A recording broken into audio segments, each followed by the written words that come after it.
안녕하세요. 짐영구소입니다. 이번 영상에서는 맥미니 M1 제품을 일주일간 실사용 테스트한 결과를 정리했습니다. 바로 시작할게요. 테스트를 보기 전에 M1 벤치 점수를 보고 대략 어느 정도의 성능이다를 알고 시작하면 더 좋을 것 같아요. 긱벤치 5 싱글코어 점수는 1737점, 멀티코어는 7646점으로 싱글코어로는 현존 맥 제품에서 1등을 보여주고 있고요. 멀티코어의 경우 16인치와 비등한 모습을 보여줍니다. 시네벤치 테스트의 경우 싱글코어가 1514점으로 전체 6등 정도의 성능을 뽑아줄 만큼 깡코어 성능이 좋지만 멀티코어에서는 7760점으로 미드레인지급의 라이젠 2600X와 인텔 i5 1400과 비슷합니다. 즉 맥 안에서만 치면 싱글코어 1등, 멀티코어로는 16인치 맥북 프로보다 조금 떨어지면서 라이젠 2600X의 멀티 성능을 가지고 있다로 정리하겠습니다.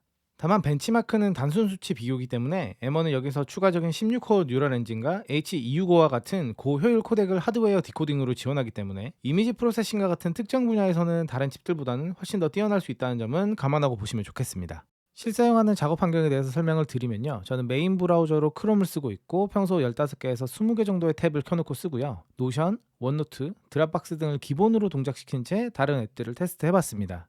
그리고 내장 SSD의 벤치 값입니다. 평균 쓰기 값이 2200, 읽기 값이 2900대로 상당히 우수한 편으로 대부분의 테스트는 내장 SSD에서 진행했습니다. 앱 테스트는 애플 실리콘을 지원하는 앱들과 인텔 베이스의 MS 오피스 제품군 그리고 어도비 프로그램들입니다. 사파리를 켜보면 원래도 빨랐지만 이건 뭐 앱이 열리는 시간이 거의 없습니다. 그냥 바로바로 켜지고요. 브라우징을 할 때 앞뒤로 페이지 간 이동 전환이 엄청나게 빠릅니다. 이게 마치 아이폰에서 모바일 페이지 쓸 때의 느낌을 받는데요. 오히려 인터넷 회선 속도 때문에 웹서핑 속도가 제한을 받는 느낌? 뭐 그 정도입니다. 컴퓨터가 맞나 싶고 이게 아이패드인가 싶을 정도예요. 크롬도 이번에 바로 애플 실리콘 지원을 대응을 했는데 크롬도 눈에 띄게 빠른 편이지만 사파리와 비교해보면 브라우징 자체는 사파리가 훨씬 빠른 느낌을 받아요. 대신 크롬은 유튜브 사용 시에 사파리보다 동작이 원활합니다. 특히 8K 해상도 영상을 플레이를 해보면 사파리는 좀 많이 끊기는 반면에 크롬은 코덱이 VP9일 때는 재생이 가능한 경우가 있을 만큼 헤비한 환경에서는 차이가 조금 있고요. 이런 8K 동영상 재생의 경우 아직은 플레이가 잘 안 되지만 AV1 코덱이 M1 칩 내에 하드웨어 디코딩 스펙에 포함되어 있기 때문에 추후 업데이트에서 이런 것들을 지원할 가능성이 굉장히 높은 편입니다. 즉 나중에는 잘 되겠죠. MS 오피스는 16.44 최신 버전을 사용했고요. 파워포인트는 제가 실제로 업무에서 썼던 1.59GB의 PPT 파일을 열어서 확인을 했는데요. 이 큰 용량이 무색할 만큼 정말 순식간에 열렸습니다. 1초도 안 걸린 것 같고요. 이게 슬라이드 100장에 동영상도 있고 거의 모든 슬라이드가 애니메이션을 적용했던 무거운 파일이기 때문에 이걸 작업했던 당시에 맥으로 작업하다가 오류가 너무 자주 떠서 이게 결국 윈도우에서 마무리를 했던 파일이거든요. 근데 너무 동작이 잘 되고요. 타이핑 입력 딜레이 같은 것도 전혀 없는 것을 확인했습니다. 워드의 경우 인터넷에 보면 한글로 작업을 하다가 페이지가 어느 정도 늘어나게 되면 입력이 느려지는 이슈가 있다고 하는데 이거는 옵션에서 맞춤법 자동 교정 옵션을 꺼주시면 해결이 됩니다. 당연히 이 옵션을 끄고 테스트를 했고요. 테스트 과정에서는 대략 36만 개 글자, 200페이지를 꽉 채우고 나서 타이핑을 했는데 역시 괜찮았어요. 엑셀은 가로로 GV10까지, 세로로는 3000줄 정도의 38만 개 셀의 데이터를 입력한 상태에서 타이핑을 했는데요. 역시 문제는 크게 없었습니다. 오히려 이 테스트 파일을 만들 때 윈도우에서 만들었는데 그때 튕기는 걸 더 많이 경험했어요. 윈도우에서는 한 7만 셀 정도 채울 때부터 에러가 떴는데 맥은 오히려 30만, 38만 셀까지 채웠는데도 오히려 멀쩡하네요. 다음은 어도비 제품군이고요. 아직 인텔 기반의 프로그램으로 성능 저하가 한 15에서 20% 정도 있다고 합니다. 다만 포토샵은 애플 실리콘용의 베타 버전이 있어서 포토샵만큼은 베타 버전으로 진행을 했어요. 여기서부터는 구매가가 비슷한 100만 원 초중반대의 라이젠 윈도우 데스크탑과 비교를 하면서 볼 건데요. 사실 스펙과 조건이 아예 달라서 비교하기에는 좀 맞진 않지만 이게 가격적으로 보면 같은 100만 원을 투자했을 때 이 맥미니의 가성비가 라이젠 대비해서 얼마나 어떨지를 보시면 좋을 듯해서 가져왔고요. 지금 100만 원으로 맞추는 견적이 라이젠 3600에 16기가 램, 1660 슈퍼 정도가 되니까요. 한 그 정도를 감안하고 보시면 좋을 것 같습니다. 첫 번째는 고해상도 이미지 임포트를 25장을 한 번에 했을 때 총 시간을 체크해 봤는데요. 라이젠이 20초, 맥미니가 12초로 맥미니가 상당히 빨랐습니다.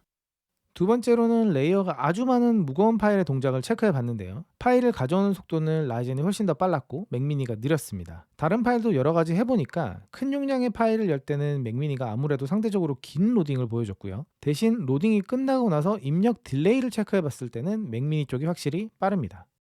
프리미어는 제가 기존에 작업한 것 중에 메인 촬영은 FHD로 인서트 컷은 4K로 구성된 파일을 가져왔습니다. 최종으로 이펙트 적용까지 하고 나게 되면 4K 인서트 쪽의 프리뷰가 약간씩 밀리는 정도의 편집본이라고 보시면 되고요.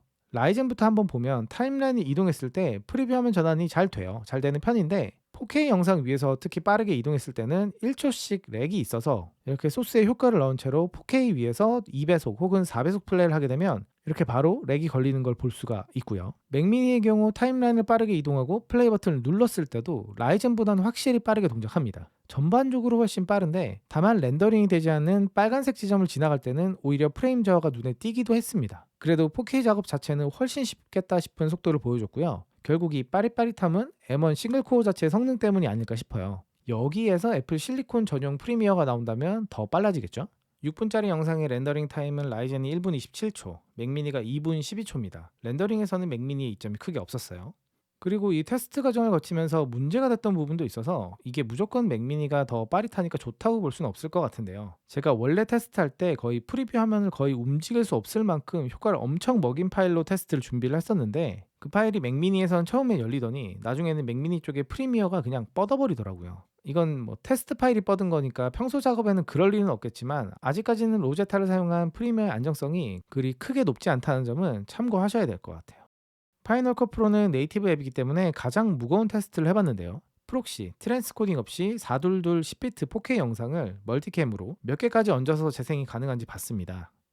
첫 번째로 10비트 4K 60프레임 영상은 멀티캠 3개는 초반에 약간의 멈칫거림이 있더라도 원활히 재생이 된 편인데 4개부터는 버벅이기 시작했고, 두 번째로 10비트 4K 25프레임 영상은 5개까지 플레이가 원활하고요.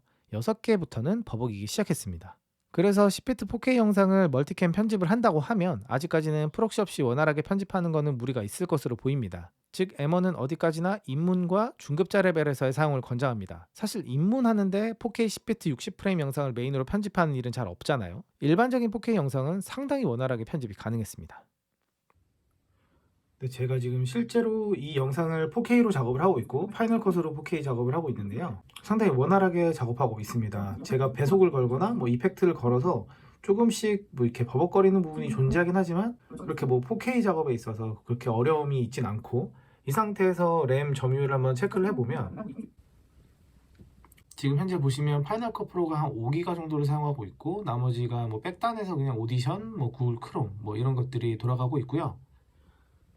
실제로 8기가 램에서 사용된 메모리는 한 4.58기가 정도 되고 수합된 공간은 한 6기가 정도. 지금은 좀 상당히 많이 된 편이에요. 제가 막 스테빌라이징을 쓰고 계속 백단에서 렌더링이 돌아가고 있기 때문에. 하지만 제가 한 이 정도 수합 메모리 상태에서도 퍼포먼스 저하를 느끼고 있지 않기 때문에 그냥 일반적인 4K 편집에 있어서는 그렇게 어렵지 않을 거라고 생각이 듭니다. 이 테스트 과정을 거치면서 M1의 뛰어난 성능도 성능이지만 발열과 램 수합에 대해서 놀란 부분이 많았습니다. 발열부터 이야기를 해볼게요. 지금 4K 10비트 렌더링 중이고요. 온도는 평균 57도, 지금 맥스로는 한 60 몇 도까지 올라가고 있는데 그 와중에 맥미니의 한번 온도를 재보겠습니다. 이게 렌더링 때도 이 온도이기 때문에 평상시에는 굉장히 차갑게 느껴집니다. 지금 이게 고작 4K 10비트 60프레임을 렌더링 할 때 온도입니다. 뭐 전혀 뜨겁거나 그러지 않아요. 이게 얼마나 차가운지 옆에 걸 재보면 알 수 있습니다. 이 벨킨 뜨겁거든요. 39도죠. 얘는 딱 만져보면 정확히 뜨겁습니다. 뜨겁습니다. 이거는 약간 많이 뜨거운 편이에요. 벨킨 욕하는 거 아닙니다. 렌더링을 돌리는데도 팬 소리가 없으니까 제 주변에 무선 충전 패드에 고주파 소음이 들릴 정도였습니다. 이 발열과 팬 소리를 느끼지 않는 게 얼마나 쾌적한 일인지 알 수 있었고요. 전력 소모도 평소 웹서핑에는 5W 정도가 소모되고 잠자기 대기 상태에서는 1W, 2W 전후, 영상 편집과 같은 무거운 작업 시 렌더링을 돌리게 되면 15W에서 30W 주변값을 기록했습니다. 램 수합은 추가로 프로그램을 열 때, 그러니까 뭐 새로운 프로세싱이 추가되면 기존 프로세싱에 사용되는 메모리를 하드디스크로 수합하는 방식으로 이제 제한된 램 리소스를 관리하는 방식인데요. 이 수합이 되는 과정에서 퍼포먼스 저하가 발생하게 됩니다. 그래서 기존 모델들은 이 수합 메모리가 생기지 않는 것이 되게 중요했는데 이번 M1 제품은 무슨 일인지 수합 메모리가 올라가는 과정에서도 제가 퍼포먼스 저하에 대한 체감을 거의 느끼지 못했습니다. 사용하는 프로그램에 대한 리소스 관리가 달라진 느낌이 들고요. 수합 메모리는 평상시에는 1기가 언더를 유지했고 영상 편집 중에는 한 3기가 정도, 평소에 쓰지 않을 사항을 가정해서 좀 하드하게 테스트할 때는 5기가까지 가는 경우가 있었는데요. 스완 메모리가 높다고 해서 작업을 못할 만큼 멈추는 순간은 없었어요. 즉 애프터 이펙트와 같은 툴을 헤비하게 작업하거나 프리미어, 팝컷에서 6K 이상을 편집하거나 4K 멀티캠을 4개씩 그렇게 동시에 편집하는 일을 제외한 대부분의 유저분들은 8기가로도 충분하겠다는 생각입니다. 제가 너무 좋은 이야기만 한 것 같은데요. 물론 M1 제품들도 몇 가지 단점 혹은 이슈가 있습니다.